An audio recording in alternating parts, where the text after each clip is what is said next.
Coming up in a little bit, we got Mark Stone from the Dirty. He's the front man for the Dirty Country Band. They've got a new 3-song EP out called Trifecta.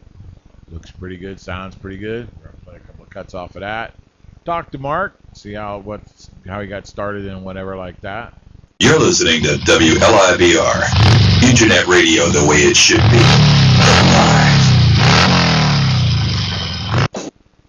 Yeah, no doubt. You are, in fact, listening to WLIBR The Rod.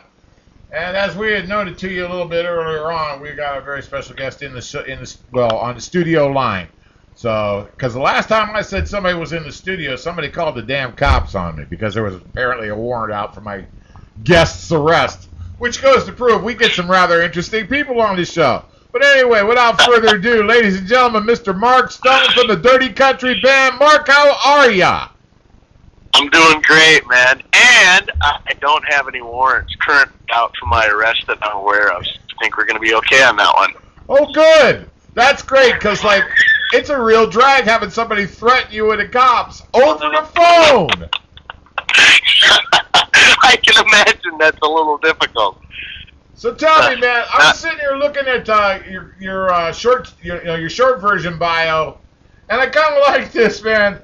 First and foremost, I don't know a lot. I mean, I know some great rock and rollers that came out of the state of Minneapolis, or I mean the city of Minneapolis, but I don't know any country bands. You're the first. Well, how did that happen? What strange tale? What strange set of circumstance got you to be a country singer?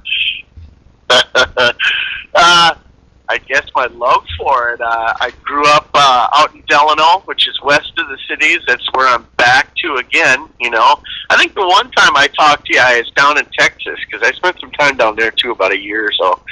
And, back in Minnesota, this is my hometown. What's funny about that, I think, is that you spend half your life, you know, trying to escape, and then now I'm like, this is where I call home. You know, it's what feels right. You know, it's kind of weird. I'll tell you what, man, the last time I decided to try to escape, the officers frowned upon me trying to get out of the back of the car. Yeah, I imagine. How'd you manage to wiggle around that way with the cuffs on, I wonder? We won't talk about that, you know. As far as I know, there's no further pending litigation, but we'll not talk about that. So tell me, man, you know, I was reading your short bio here and everything, and did we just lose you? No, there you are. You're still there. All right, cool. No, I'm here. I got a bump.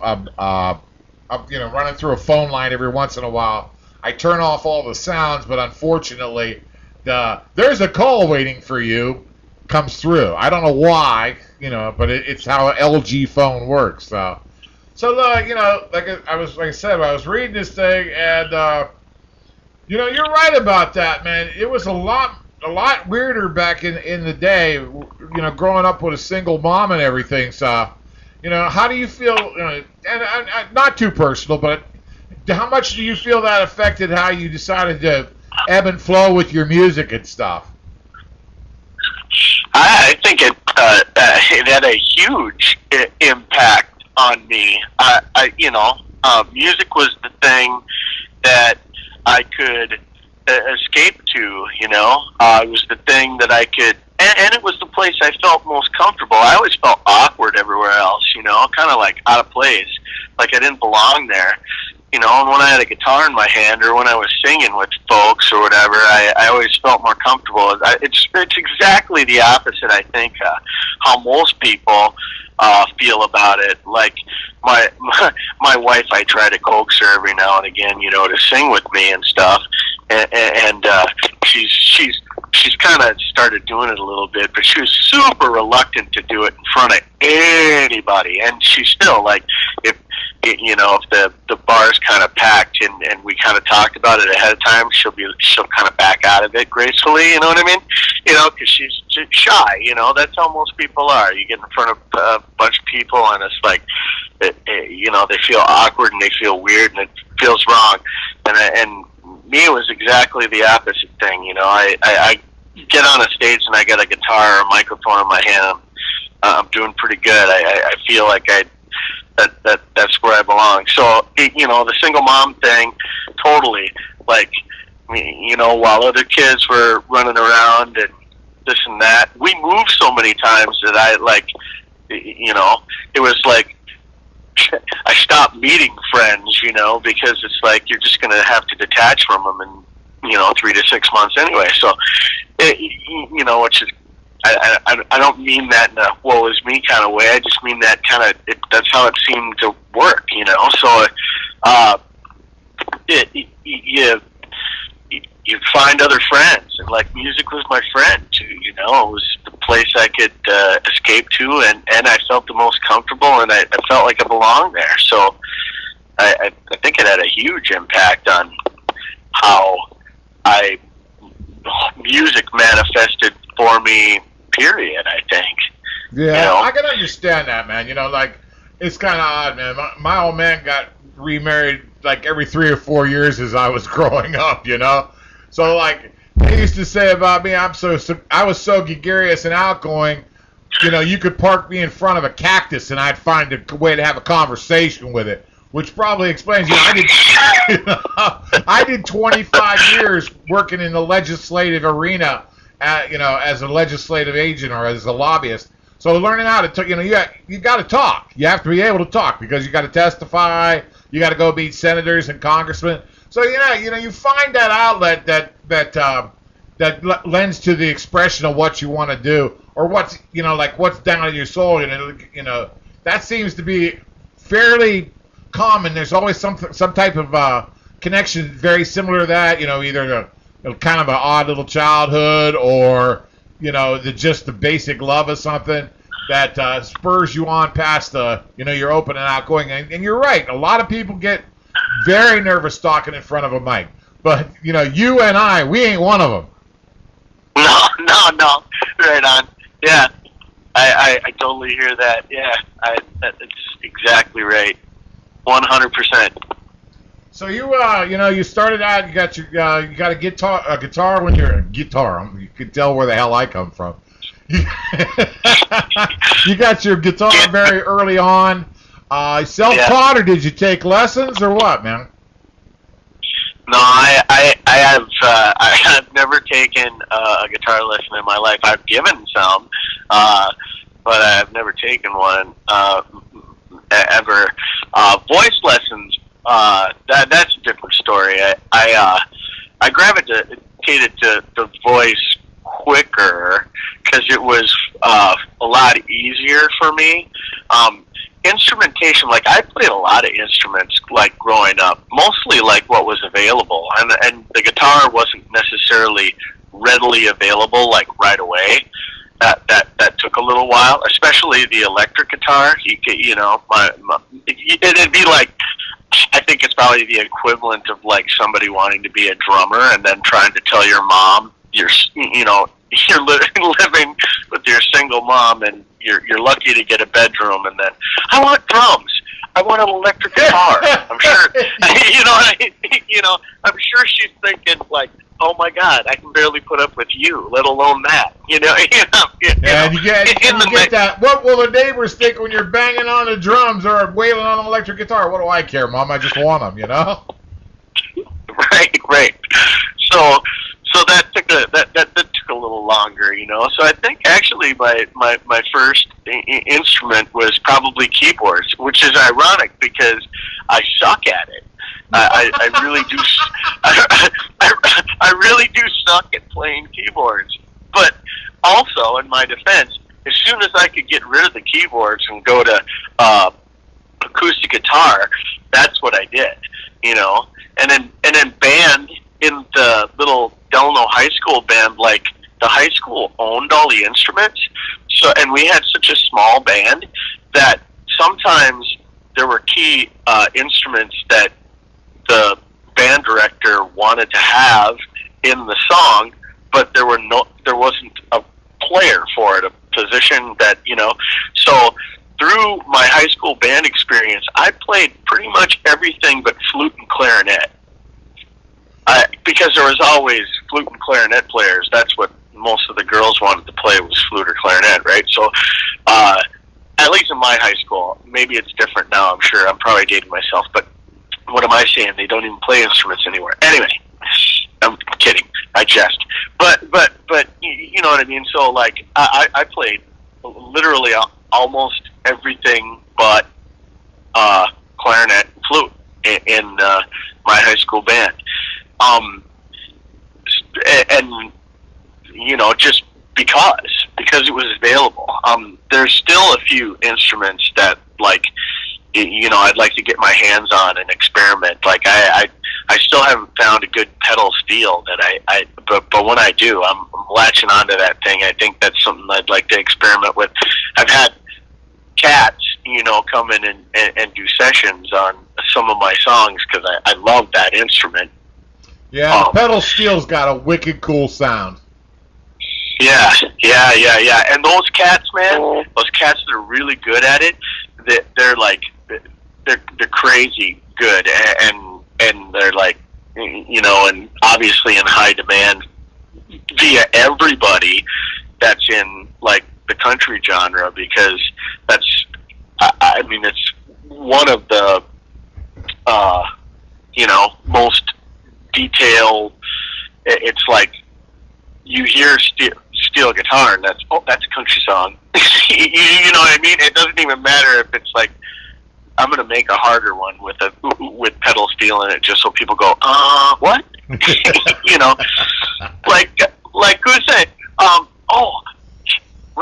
Is it Robert Johnson? I think that's his name. He's the guy that plays pedal steel. He was just I saw him doing this blues festival with Clapton on YouTube or whatever, and that guy wails.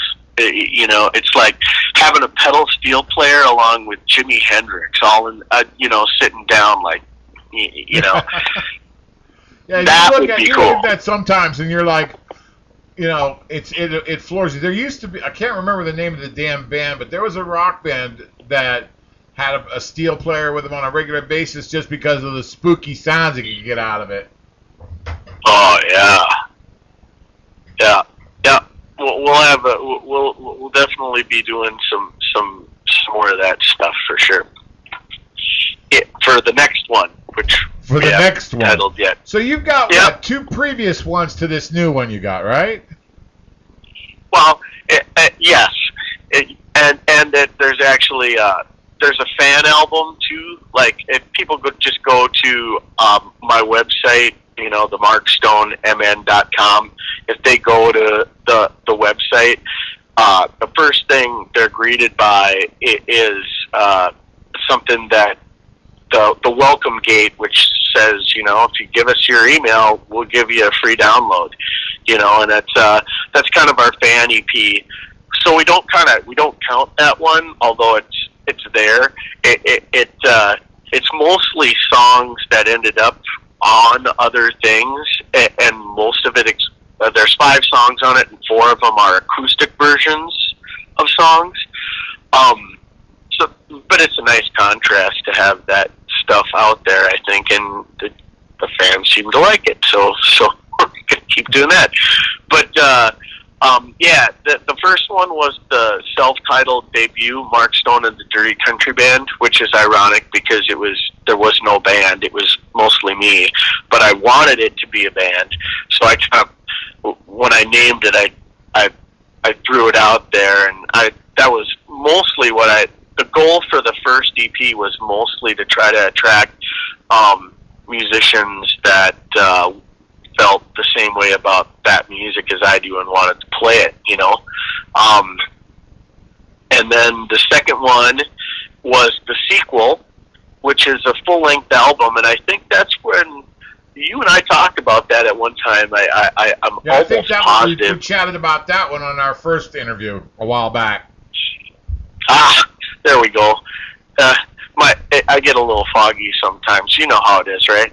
Right, man. I get a little foggy too, but that's for, you know, we weren't going to get into that right now, man. I got you. They may be listening. So anyway, yeah.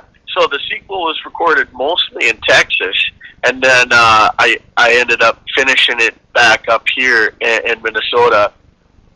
And through that process, that made way for the new one, Trifecta.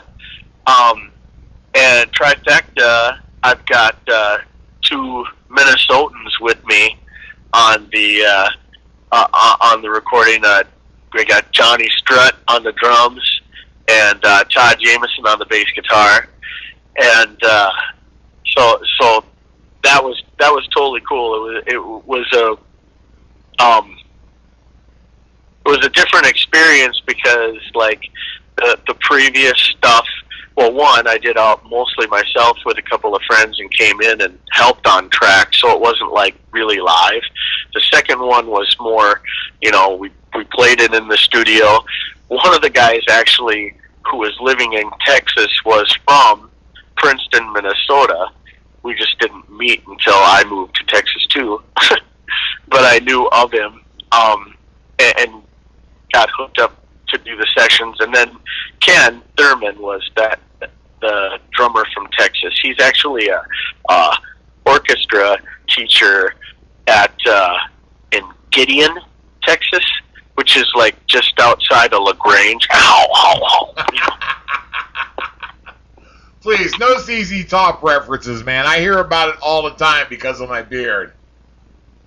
Wow. So he just happens to be my favorite guitar player of all time, so he comes up on occasion. I'll tell you, we were down at Myrtle Beach Bike Week here about a year ago, and we were over at the Beaver Bar. Walking out of the Beaver Bar, we head over towards the parking lot, man. And this guy and his old lady are walking through the parking lot. This chick come running at me going, ZZ Top, how? She jumped into my arms and started dry humping my goddamn leg. And I'm like, and the dude's looking at me going, that's all right, man. You hang on to her. I got to get the bike started. I'm like, what the fuck?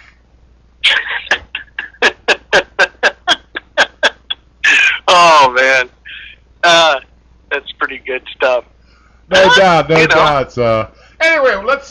We're talking about Trifecta. Let's play one of the new songs for Trifecta. You're listening to the Harry George and the Usual Suspect Show right here on WLIBR Rockin' Radio to Ride from his new EP, Trifecta. Here's Settling Down by Mark Stone. We will be back.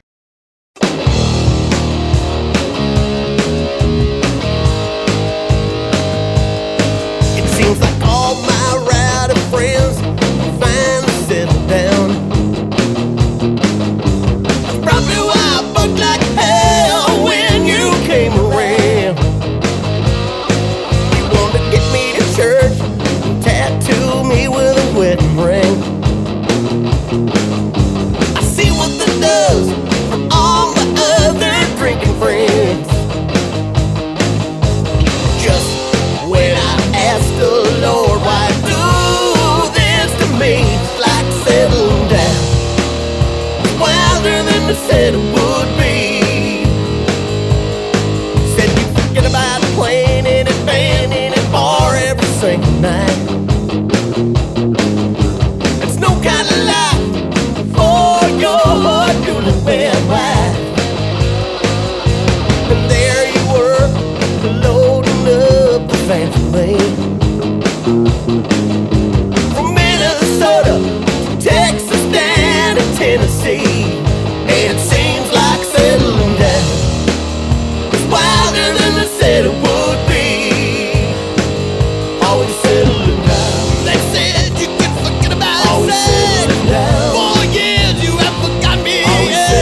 That was a little bit of Mark Stone and the Dirty Country Band, and they're doing their song "Settling Down." That's from their new EP called Trifecta.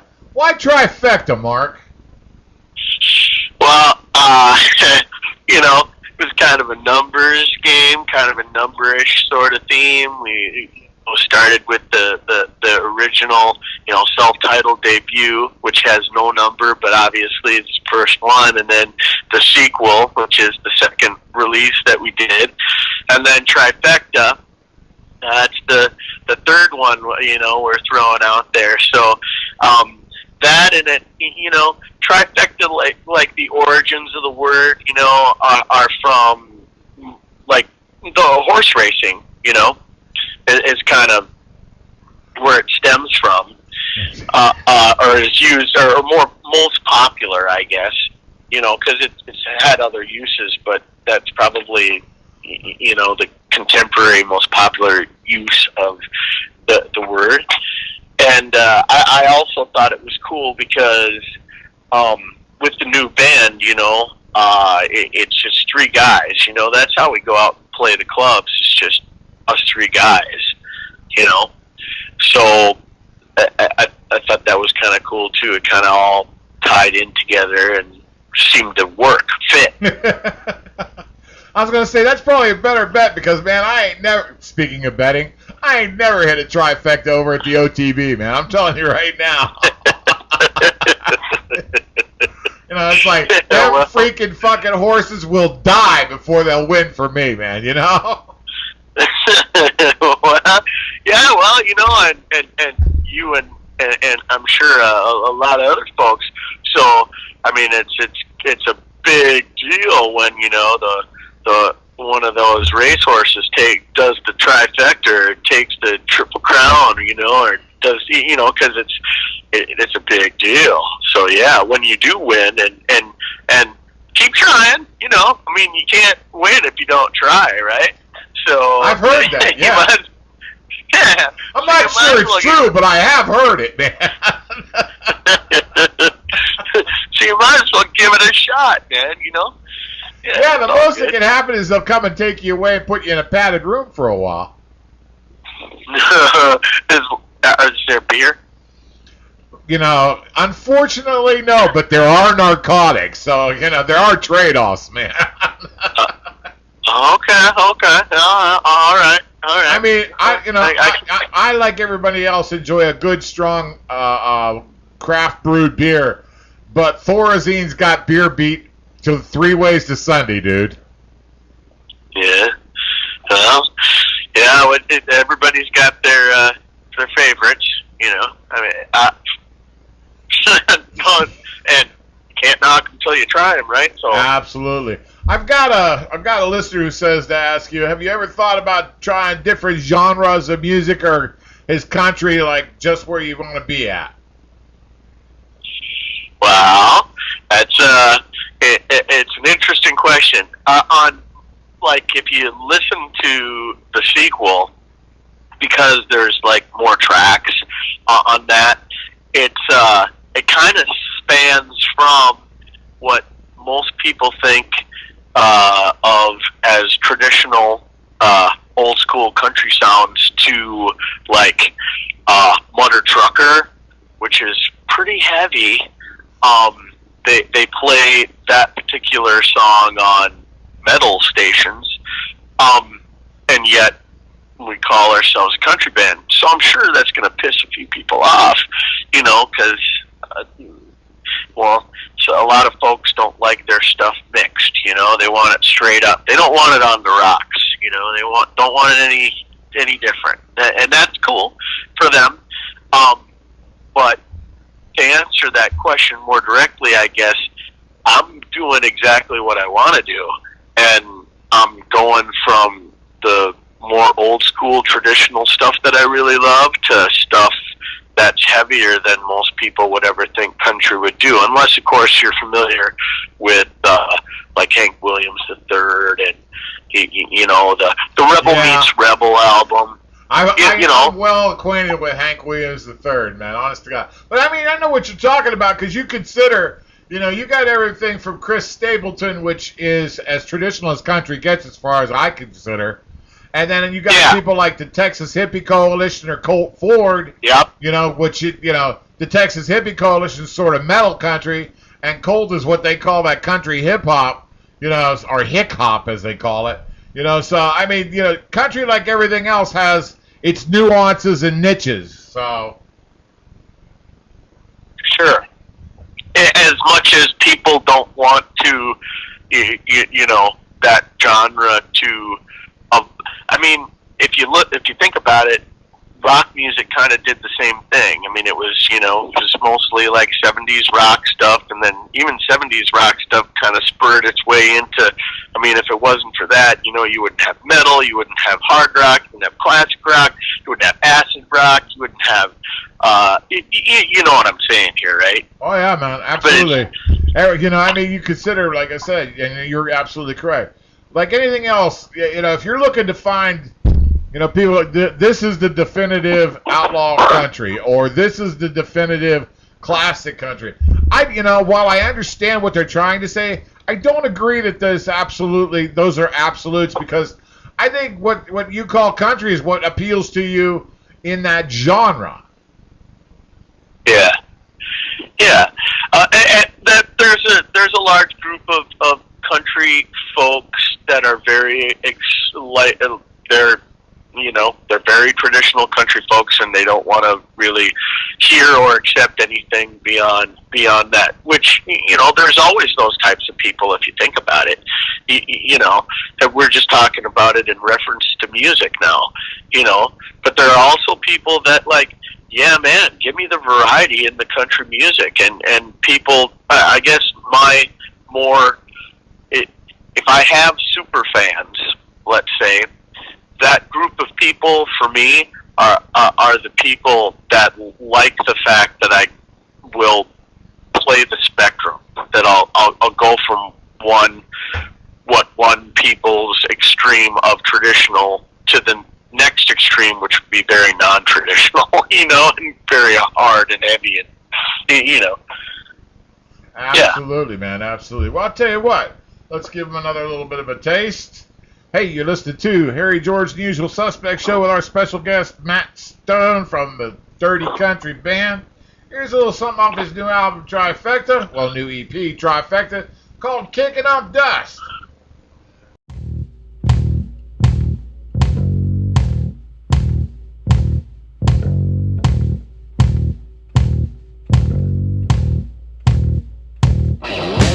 Let me tell you about a tale of a tiny hick wrecked in the town of Delano.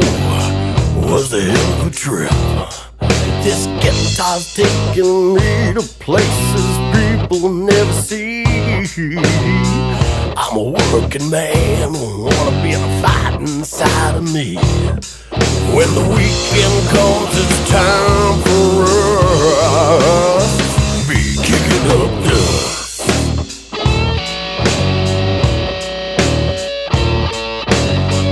Dirty country band starts rocking on down the road. Sing you a song till it break it down, carrying a heavy load. Throwing down that dirty country sound with a backwoods beat. Give a hillbilly cheer, raise a beer if you're drinking with me. And they all know there's no stopping us when we're kicking up dust.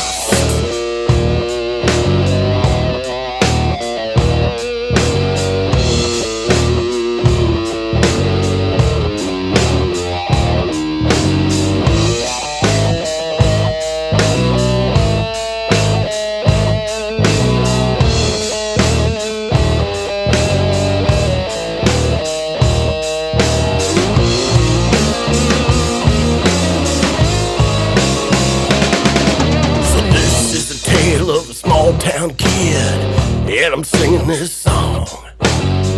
Plug me in any honky tonk, and I'll be playing all night long. Strut is on the drums, giving you that low down dirty beat.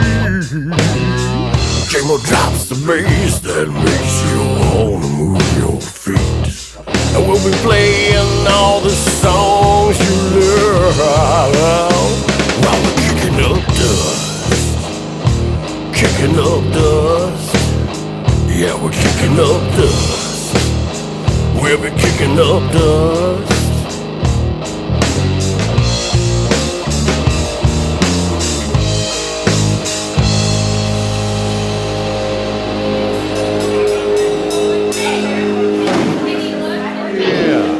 Go. A little bit of Mark Stone and the Dirty Country Band, their new EP called Trifecta. We got Mark on the other end of the telephone line. So, Mark, now that one, as we were talking about a little earlier, now that one's got more of a bang metal style beat. And is that deliberate, or like are you trying to keep out of being defined? It's kind of it's using what I like out of different things and putting it together. It really, it's kind of a reflection of what I like. Just like we were talking about earlier, and I know you told me not to reference ZZ Top, but I'm not going to talk about your beard. So, so I'm actually going to do one of the two things that you mentioned. So that's like half. That's 50%. That's pretty good. That's average. Anyway, so I wanted to do it. I had this riff, and I was like, it's very.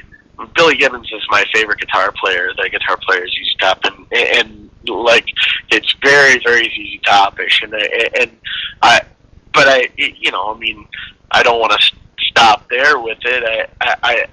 It's mine, we all use the same notes, so you gotta put your spin on whatever it is that you're doing with your music, I think, otherwise why do it? So the metal beat is definitely on purpose, yeah, because I thought, well, geez, this would be way heavier if we do it like this, and so yeah, that's totally intentional, and I also wanted to do something that like I like to do a lot of different things with my voice. I don't always want to sound the same all the time.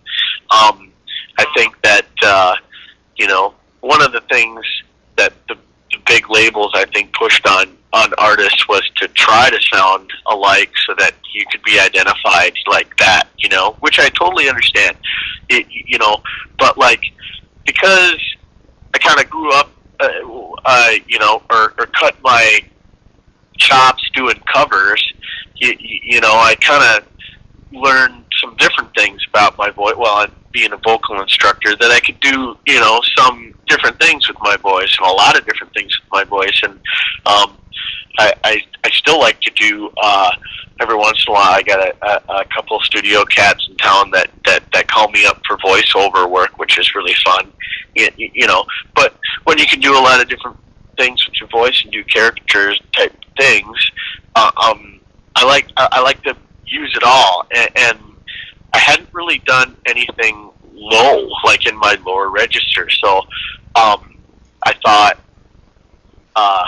this would be the perfect opportunity to do so. So it's kind of got a lot of different things in it. There's also the lyrics that are kind of straightforward, hard rockish, but there's like country references in them. I want to be on the fighting side of me is obvious. It's a blatant reference to Merle Haggard, So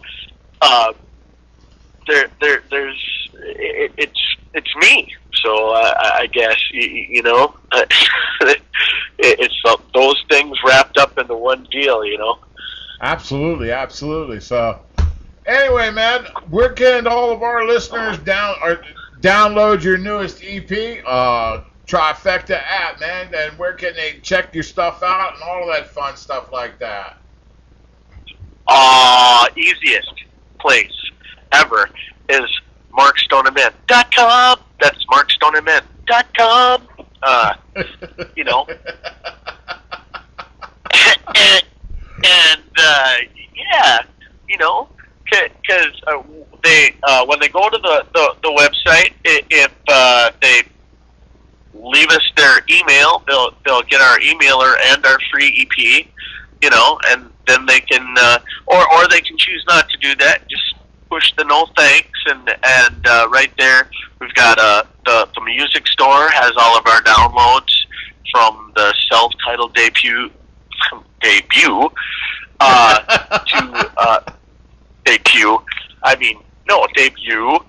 To the brand new thing, Trifecta, the new release or newest release. And yeah, that's all in the music store. And there's also the Dirty Country store, which has other things. And you know, roam around, check it out. Yeah, if you got a T-shirt with that electric or that Trifecta logo on, I'm gonna have to get that, man. I like the logo. Right on. Cool. Yeah. There was a couple of different things that we toyed around with when we were thinking about it, and then got that Celtic Triangle vibe, and then it all kind of ended up fitting together. My wife put it together, the artwork for it with the skulls that we I love the dead cow skulls. They look perfect on it, man. That's why I want it. Right on, yeah. Well, you know, it's all good. We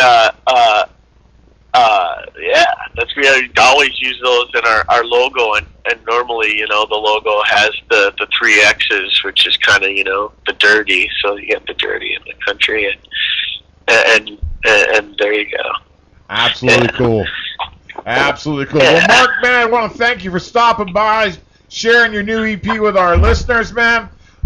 Get on over to the website, and of course, everybody knows that those links that you just heard him talk about are also going to be available on our Harry George and the Usual Suspects page, Facebook page. You can get them over there. Hey, man, good luck with this new one, man. It's kick-ass. I like it. Right on, man. Thank you. Yeah, we're digging it. And people are digging it too, and that's going to help us do the next one. That's all we want to do is we want to meet more people that like what we do, so we can keep doing it. No doubt. All right, man. Hey, we're going to get on out here with Never Drinking Again by the Mark Stone and the Dirty Country Band. Yeah, I got to work on that. I got to work on it. Hey, Mark, we will talk to you a little bit later, brother. Okay, sounds good, man. Here's Mark Stone and the Dirty Country Band, Never Drinking Again. I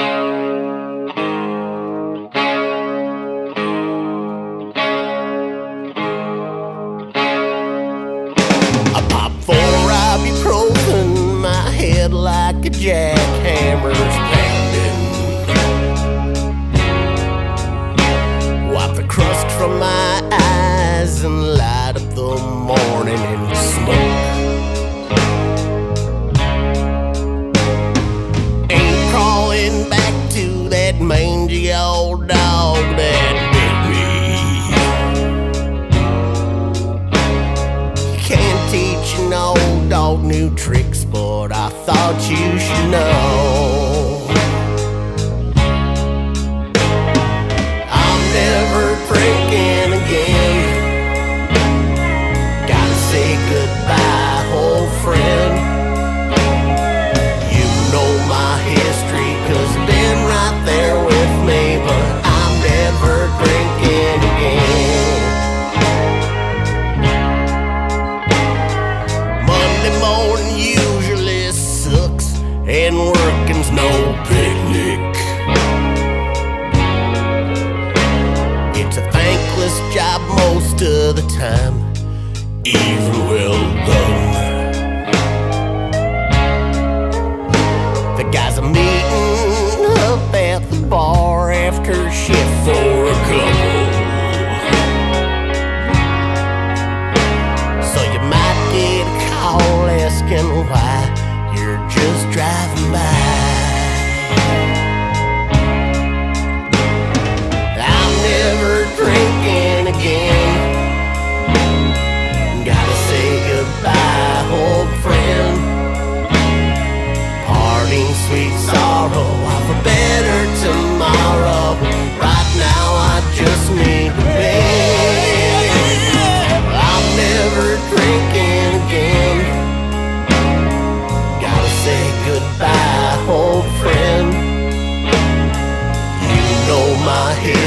'cause you've been right there with me, but I'm never drinking again.